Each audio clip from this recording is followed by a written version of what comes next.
Ok, pessoal, vamos gravar mais um vídeo sobre a psicologia analítica. Hoje falaremos sobre um tema fabuloso, um tema que é muito conhecido de todos. Vamos falar sobre a teologia, mas a teologia do ponto de vista da psicologia do inconsciente, da psicologia analítica, da psicologia profunda. Pessoal, Jung, em suas investigações em torno da psique, se deparou com o tema religião, chegando a apreender seu interesse de forma tal que chegou a ocupar um lugar central em seus escritos, mantendo-se num plano rigorosamente científico que ele fazia questão. Jung se voltou sobre aquilo que podemos chamar de teologia abrangente.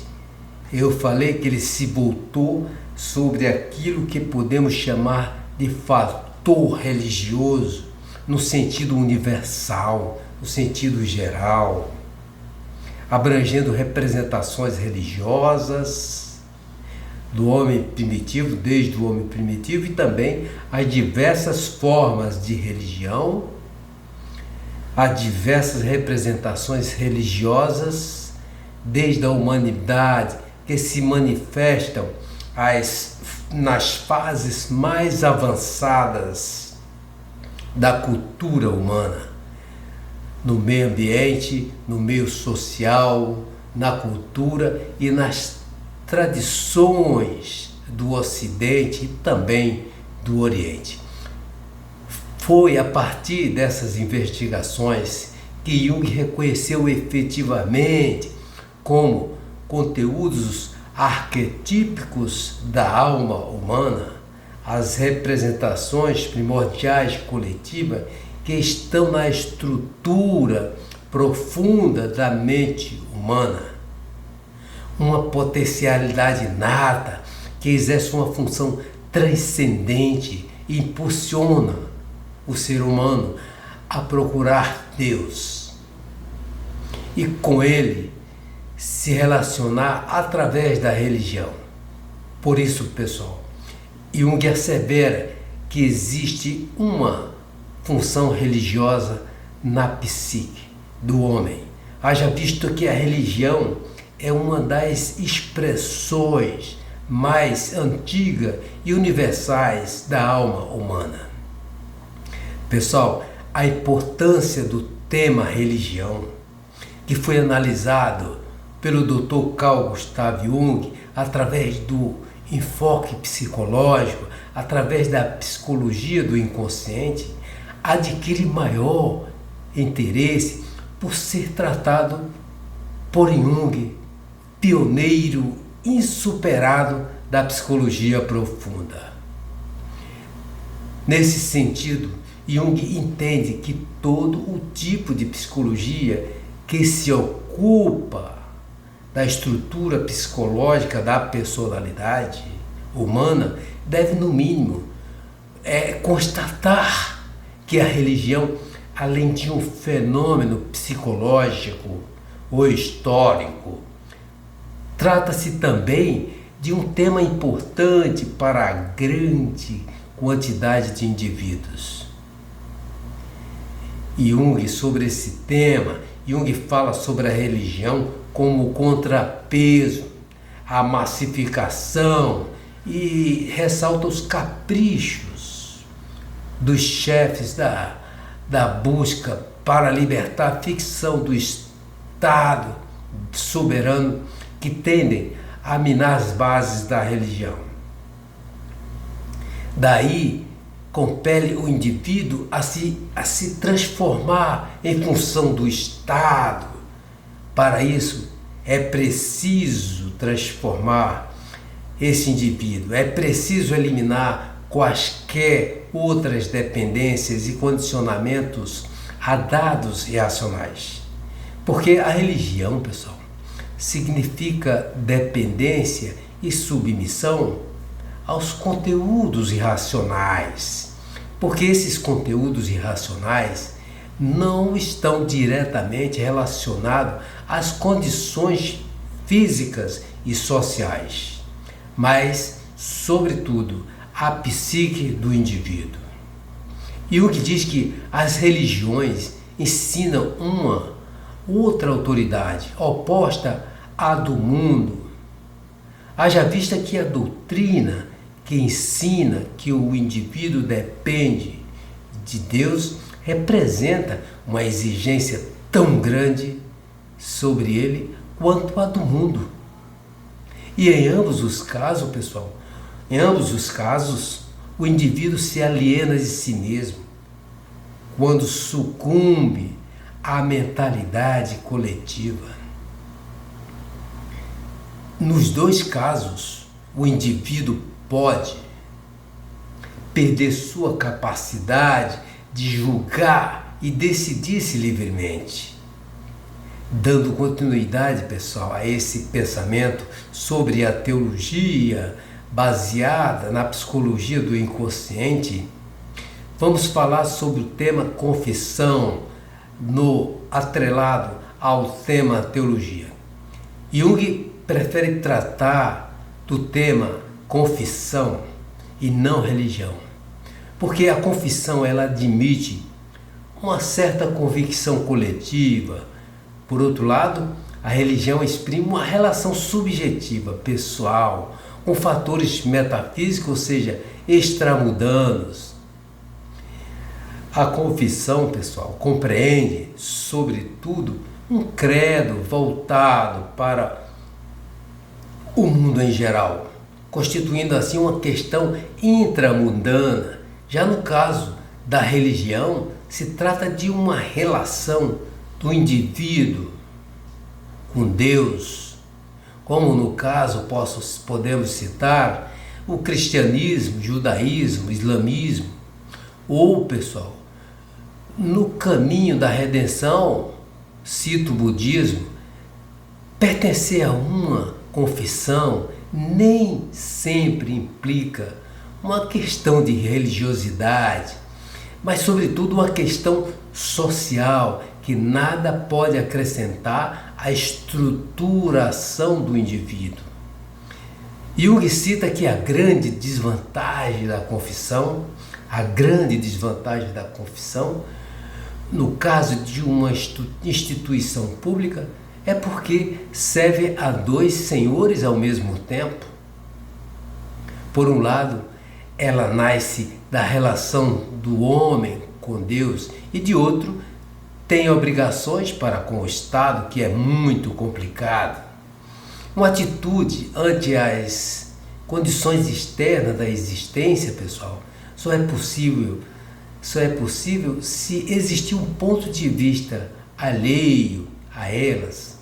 Daí, quando as religiões oferecem essas bases ou buscam oferecer, daí propicia ao indivíduo a possibilidade de julgar e tomar suas decisões com liberdade. As religiões, pessoal, ensinam uma outra autoridade oposta do mundo, conforme eu falei anteriormente. Ensina que o indivíduo depende de Deus, representa uma exigência tão grande sobre ele quanto a do mundo. A confissão ela depende da relação do indivíduo, como eu falei, como uma instância não mundana. Seu critério não é o credo, e sim o fato psicológico. Nesse contexto, pessoal, ainda continuando, Jung diz que o que fundamenta a autonomia e a liberdade do indivíduo antes de qualquer máxima ética ou confissão ortodoxa é uma única e exclusivamente consciência empírica. E num outro viés, um viés que segue junto à teologia, a fé a fé, observa-se que o conteúdo da fé entra em conflito com o saber. Todos nós sabemos, conhecemos esses opostos, constatando dessa forma que a irracionalidade de uma nem sempre supera a razão da outra. Na realidade, a fé não é uma substituição à altura da experiência interior. Os religiosos sabem disso. Quando a fé inexiste, até mesmo uma fé forte pode. Isso enquanto dom da graça, aparecer e desaparecer, pode, como por encanto. Jung designa a fé como a autêntica experiência religiosa, mas não se leva em conta que ela é um fenômeno secundário, que depende de um acontecimento primeiro, em que algo nos atinge e inspira a lealdade e confiança. Pessoal, Jung diz que a concepção profissional, ou seja, a concepção confessional, é na verdade muito antiga e dotada de um simbolismo impressionante e mitológico, que literalmente leva a uma oposição radical com o saber. Pessoal, costuma-se afirmar que o mundo moderno é o mundo do homem. Ele é e domina o ar, a água, a terra. Sabemos disso, que o destino dos povos dependem da sua decisão e vontade. Essa ideia, pessoal, sabemos, se faz diante de uma realidade adversa. Constata-se que o homem é escravo e é também vítima das máquinas que lhe arrancam seu tempo e espaço, que hoje, de acordo com o mundo moderno que vivemos, esses dois contextos, tempo e espaço, foram extirpados das nossas vidas. Já, pessoal, a tão famigerada técnica de guerra que nós vivemos dioturnamente e compreendemos e sabemos que deveria proteger a existência física, o reprime e ameaça a liberdade espiritual e moral. Isso de forma flagrante, ameaçadora, pela desorientação e pelo caos. Está garantida dentro do possível apenas, pessoal, numa parte do seu mundo, enquanto na outra parte já foi totalmente destruída. É preciso compreender que o homem moderno, senhor dos elementos, que controla a maioria das coisas, essa instância de decisões, cultiva uma série de ideias e concepções que chancelam de modo indigno sua dignidade e transforma sua autonomia em simples coisa, em simples mistura, em simples questões diversas. Todos os progressos e realizações e propriedade não fazem grande, pelo contrário, o diminuem. Basta observar, pessoal, o regime de distribuição dos bens para os trabalhadores. A psique individual, em função de sua individualidade, representa uma exceção à regra estatística. Ainda nesse contexto, continuando, pessoal, sempre esquecida pela observação científica. Isso porque a psique individual só encontra aceitação e validade nas confissões e igrejas quando adere ao dogma, se submetendo assim a uma categoria coletiva. Pessoal, o cristianismo, ao contrário de outras religiões, ensina o destino de um símbolo que tem por conteúdo a conduta individual da vida de um homem, o Filho de Deus. O Filho de Deus, que entende a si como um processo de individuação e mesmo de encarnação e relação de Deus.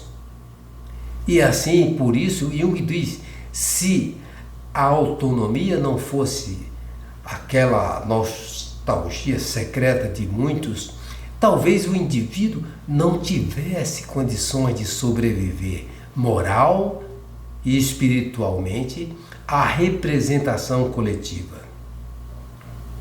É grave, pessoal, é grave que as igrejas, com promessa de cuidar da saúde da alma individual, sirvam flagrantemente a ação massificada, exorcizando o diabo com Belzebu. As igrejas não se dão conta da constatação mais elementar da psicologia de massa, segundo a qual, pessoal, o indivíduo na massificação sofre uma degradação moral e espiritual, enquanto as igrejas esquecem do seu papel, que é possibilitar ao homem singular, com a graça de Deus, o renascimento espiritual. Quando a igreja, pessoal, procura dar uma orientação à massa amorfa e tenta, pela sugestão, reunir indivíduos numa comunidade de fiéis, a igreja não presta apenas um grande serviço social, como beneficia o indivíduo como garantia de uma forma de vida plena de sentido. O indivíduo sem sentido da vida, ele não é nada. Por isso que é tão importante. No entanto, esses préstimos proporcionam mais confirmação de tendência do que transformação. Desde a humanidade é sabido que a comunidade não é capaz de transformar interiormente o indivíduo.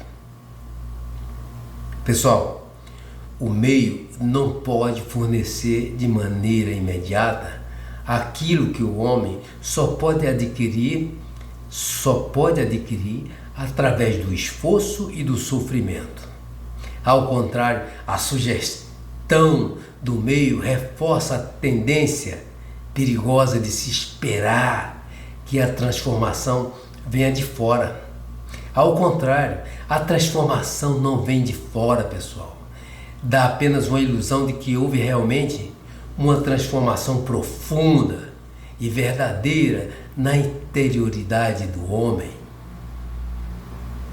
O caos do movimento de massa, combatido severamente por Jung, sempre contrários interpolados, e converge, pessoal, para uma direção determinada, segundo uma vontade impulsionada, obrigada, ditatorial. O estado dissociado do indivíduo nessa condição, ele necessita de um princípio de organização e ordenamento. A própria vontade e, em consequência, desconsidera a existência de poderosos fatores inconscientes que poderia levar ao fracasso a sua intenção, a sua boa intenção. Jung diz que se a consciência pretende alcançar uma síntese, a consciência deve, em primeiro lugar, conhecer a natureza desses fatores inconscientes, deve fazer a experiência desses poderosos fatores inconscientes, ou então apropriar-se de um símbolo luminoso capaz de exprimi-los e assim, pessoal, gerar uma síntese. Jung diz que um símbolo religioso que conseguisse apreender e apresentar de forma elevada o que no homem moderno anuncias poderia exercer essa função. Ao contrário disso, pessoal, a concepção até hoje vigente na interpretação do símbolo cristão ainda não permitiu, ainda não foi possível acontecer, segundo o Dr. Carl Gustav Jung. Nesse contexto, o abismo entre fé e saber que se abre na Idade Moderna faz com que a oposição crescesse incomensuravelmente entre essas duas categorias do conhecimento e de suas, certamente, respectivas imagens do mundo. Trata-se de um mesmo mundo empírico em que o homem se encontra. Pessoal, a própria teologia afirma que a sua fé se baseia em fatos que se tornaram historicamente perceptíveis neste nosso mundo conhecido. Que Cristo nasceu como homem real, realizou muitos milagres, viveu seu destino, morreu sob Pôncio Pilatos e ressuscitou após a sua morte, ou não? É ou não é? A teologia chega inclusive a rejeitar qualquer tentativa de se compreender simbolicamente as formulações como de sua mensagem e de apreendê-las como mito. Tentou desmitolizar o objeto de sua fé, quando traçou uma linha totalmente arbitrária nas questões decisivas. A crítica rebate esses procedimentos, pessoal, alegando que o mito constitui parte de toda a religião. O mito constitui parte de toda a religião. Por esse motivo, o mito não pode ser excluído sem prejuízos para a afirmação da fé. Jung diz que podemos observar que a perda da consciência em nosso mundo provém fundamentalmente da perda do instinto e tem sua razão de ser no desenvolvimento mental da humanidade ao longo das eras passadas.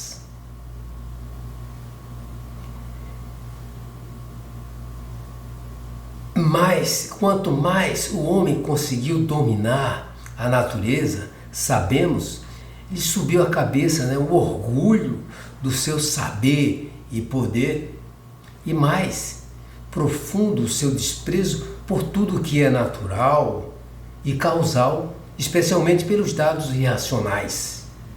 Inclusive a própria psique objetiva, que não é a consciência. Observamos, pessoal, que a psicologia ainda hoje é, em grande parte, as ciências dos conteúdos da consciência, dados que os conteúdos da consciência podem ser medidos por parâmetros coletivos. Já a psique individual, em última instância, é a única e verdadeiramente real, é entendida como fenômeno ocasional e marginal. O inconsciente, que só se manifesta em certas pessoas irracionais, foi inteiramente ignorado, sabemos disso. A colocação de Jung nos alerta sobre a resistência positiva ante a possibilidade da existência de uma segunda autoridade psíquica ao lado do eu.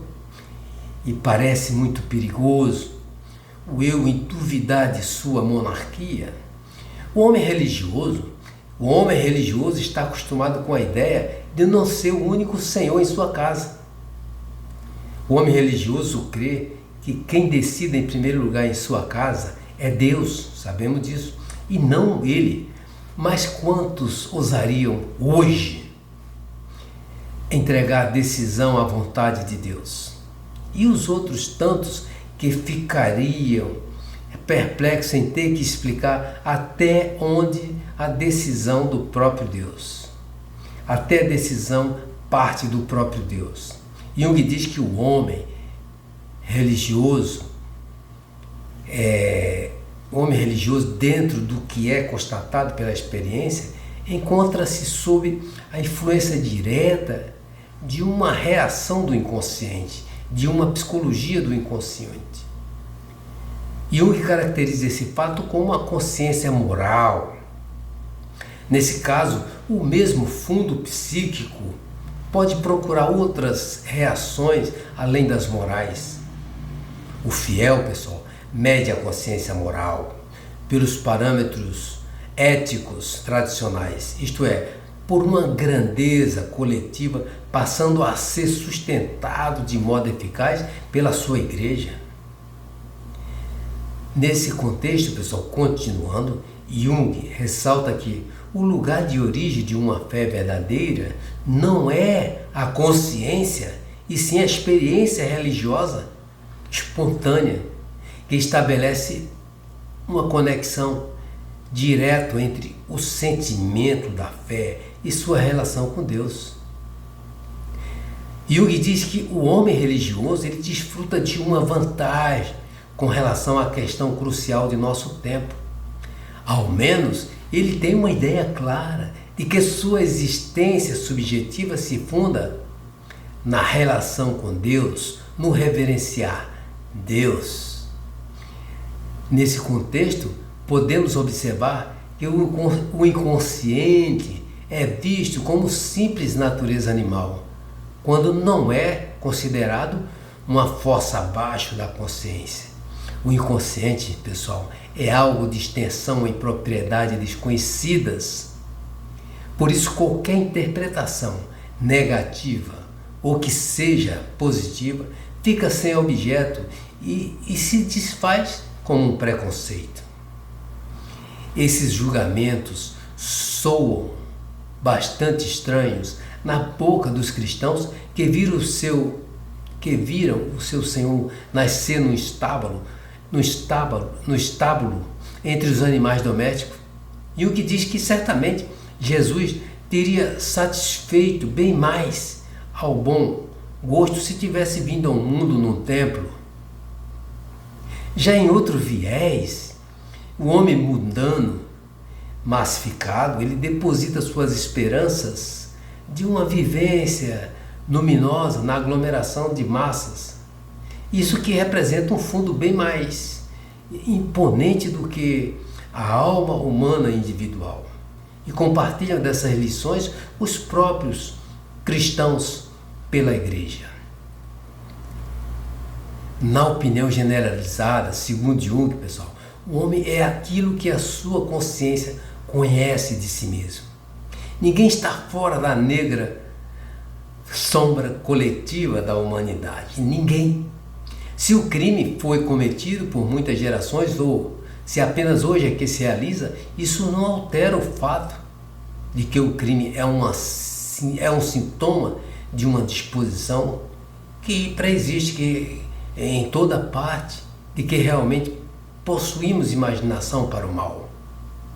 O mal está dentro de nós, assim como o bem. Ok, pessoal? Então apenas o desavisado pode desconsiderar durante todo o tempo as condições de sua própria natureza. Mas é justamente essa negligência que se revela o melhor meio para torná-lo um instrumento do mal.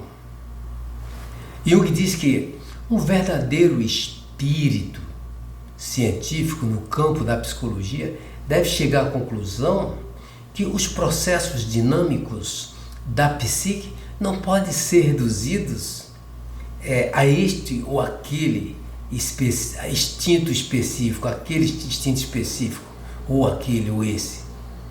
Jung considerou uma grandeza hipotética, uma energia como princípio de explicação psicológica, chamou, todos sabemos, motivo de confronto com Freud, chamou de libido, significando desejo impetuoso. Com essa grandeza, os processos dinâmicos que podem ser explicados sem aquela deturpação própria de uma explicação que vem a ser baseada em motivos concretos. Pessoal, a linha freudiana declara o sentimento religioso ou qualquer outra grandeza da esfera espiritual como desejos sexuais proibidos, reprimidos e posteriormente sublimados. Isto significa, pessoal, na física, a seguinte afirmação: a eletricidade, por exemplo, nada mais é do que uma queda d'água interceptada e levada a uma turbina através de um sistema de tubos. Simples assim. Se trata de um sentimento religioso de argumentação totalmente deformada. Nunca seria um raciocínio científico. Segundo o Dr. Carl Gustav Jung. Pessoal, o inconsciente coletivo, que está cravado na estrutura do cérebro, revela sua presença viva na fantasia criativa, que é o inconsciente coletivo, que a gente não tem acesso, que vive no indivíduo criativo, manifesta-se na visão do artista, na inspiração do pensador, na experiência interior da nossa religiosa, da nossa religião, da nossa pessoa religiosa, da nossa característica de religioso. A fantasia criativa nada tem a ver com a história que criamos. Se trata da história remotíssima e natural que vem sendo transmitida de modo vivo desde tempos imemoriais. A história, pessoal, da estrutura do cérebro, essa estrutura conta sua história, que é a história da humanidade. Ali que estão os conhecimentos da humanidade. Jung diz que essas condições universais decorrentes da estrutura hereditária do cérebro são a causa da semelhança dos símbolos e dos motivos mitológicos ao surgirem em toda parte do mundo. Jung cita, por exemplo, a criadora de símbolos como a mais importante do inconsciente. A função compensatória do inconsciente, a função complementar, é a função natural e sempre à disposição do inconsciente. E por quê?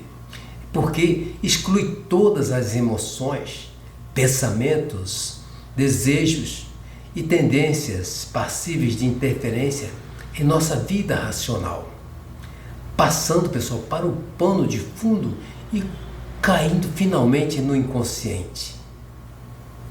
A função compensatória do inconsciente age automaticamente devido à atrofia dos instintos do homem civilizado. Jung diz que é muitas vezes fraca demais para orientação consciente unilateral. Daí, pessoal, o emprego de artifícios para fazer à luz do dia a salutar colaboração das forças inconscientes. Foram principalmente, pessoal, as religiões que se encarregaram desta tarefa, sob as diversas formas, tomando as manifestações como sinais, revelações, advertências divinas ou até mesmo demoníacos, que tinham para o inconsciente uma concepção ou visão determinadas. Chamava a atenção os fenômenos da natureza inconsciente, que quer se tratasse de sonhos, visões, sentimentos, até projeções, que é transferências para fora, em pessoas estranhas ou incomuns, ou em acontecimentos extraordinários de natureza animada ou inanimada. Devido a essa concepção, essa concentração de atenção no inconsciente, as religiões provocaram também um extravasamento de conteúdos e forças inconscientes na vida consciente, influenciando-a e alternando-a. As ideias religiosas constituem um artifício que beneficia o inconsciente, reforçando a função compensatória com o valor superior de consciência. A religião confere ao conteúdo inconsciente um valor considerável através de um dogma de fé ou de uma superstição, ou seja, por meio de um conceito carregado de emoção. Pessoal, por isso que quando os conteúdos inconscientes ficam reprimidos por serem continuamente ignorados, acaba por impor sua influência sobre o consciente. Isso é uma influência de caráter patológico. Isso porque ocorre distúrbios nervosos tanto no homem primitivo como no homem extremamente, que se diz, civilizado. Se origina em grande parte o medo primitivo dos demônios. Jung ressalta que a função compensatória do inconsciente não contém em si a avaliação consciente. Ela depende exclusivamente do modo de pensar consciente. Por isso, a função criadora de símbolos do inconsciente existe ou não, dependendo das condições. Ela partilha qualidade paradoxal com aquele símbolo, com o próprio símbolo. Por exemplo, pessoal, o inconsciente de uma pessoa se projeta sobre outra pessoa, isto é, aquilo que uma pessoa não vê em si mesma passa a censurar no outro. Isso é natural. Jung diz que esse princípio tem uma validade geral tão impressionante que seria bom se todos, antes de criticar os outros, se sentassem e ponderassem cuidadosamente se a carapuça que querem enfiar na cabeça do outro não é aquela que se ajusta perfeitamente na sua.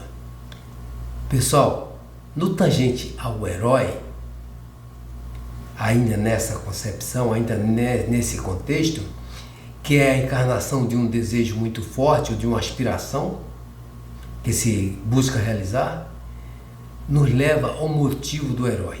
Na fantasia americana, por exemplo, o motivo do herói é o caráter do índio.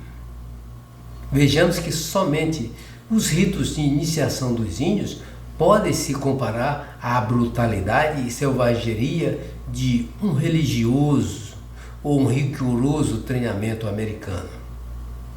Jung diz nesse contexto que o motivo do herói ele afeta não só a atitude geral em face da vida, mas também o problema religioso. E qualquer atitude absoluta é sempre uma atitude religiosa. E onde quer que o homem se torne absoluto, aí se pode ver sua religião.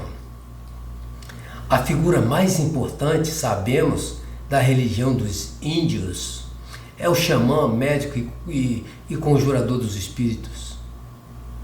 A primeira descoberta americana neste domínio e também europeia foi o espiritismo, sabemos, depois Christian Science, que é uma forma de cura pela mente, um ritual de exorcismo. Nesse caso, pessoal, renegam-se os demônios da doença e cantam-se fórmulas de encarnação apropriadas sobre o corpo teimoso. Usa-se a religião cristã, produto de uma cultura de alto nível, como forma mágica de cura. Jung chama a atenção pela pobreza de conteúdo espiritual, embora Christian Science seja uma força viva que deriva da terra, do solo, e opera aqueles milagres que não encontramos nas igrejas oficiais. Pode-se ver como em nosso tempo sem deuses, o pensamento religioso ainda mantém vivo o ponto de vista espiritual arcaico. É sabido que milhões e milhões de pessoas continuam a pensar assim ou não. Jung, falando sobre os aspectos de Jesus Cristo, diz que Jesus é uma figura tão simbólica que é inevitável uma pessoa misturá-la à sua própria psicologia. Se o tomarmos como uma figura histórica, certamente, ele tinha de ser ele mesmo e naturalmente rejeitou o mundo e a carne, ou não? Não se atirou para baixo do templo, do topo do templo, quando foi tentado pelo demônio? A atitude questionada por diversos pensadores? Jung diz que seria totalmente errado se Jesus tivesse se atirado para baixo do topo do templo, senão seria esmagado pelo demônio. Haja vista que o demônio só faz promessa para nos destruir. Jesus, pessoal, de modo totalmente deliberado e consciente, tinha rejeitado esse mundo e tinha dito que o reino dele não é deste mundo. Jung diz que se falarmos de Jesus como uma figura simbólica, um Deus ou um símbolo que tem importância efetiva, a situação seria muito diferente. Pois nesse caso, pessoal, o demônio ele faz parte do jogo e o mundo não pode ser excluído. Não se trata de excluir o mundo, seria impossível. Mesmo as pessoas que pregam a exclusão do mundo, a supressão da carne e assim por diante, são incapazes de fazê-lo. Isso é uma mentira, segundo Jung, uma ilusão. Esse tipo de solução não funciona, não se acredita mais nisso. Jung diz que a ideia ou a figura de um Salvador deve ser algo ou alguém familiarizado com a vida da Terra e que aceita a vida da Terra. Um jovem que ainda não viveu ou experimentou o mundo, que nem sequer se casou, nem teve uma profissão, não pode ser modelo de como viver, segundo Jung.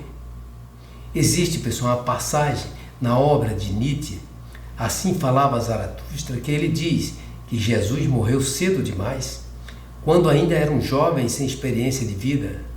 Portanto, pessoal, para nós, Jesus é um símbolo.